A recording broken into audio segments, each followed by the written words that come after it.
Installazione delle integrazioni.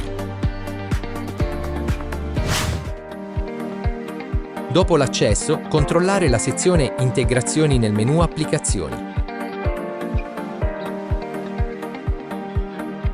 Installiamo l'estensione di Chrome, che aggiunge un'icona in alto a destra per effettuare chiamate dirette con il tasto destro.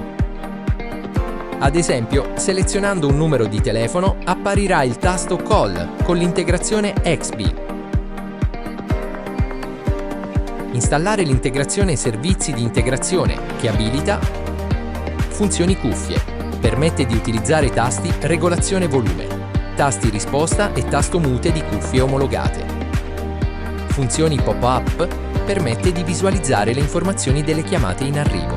È possibile installare l'applicazione per desktop.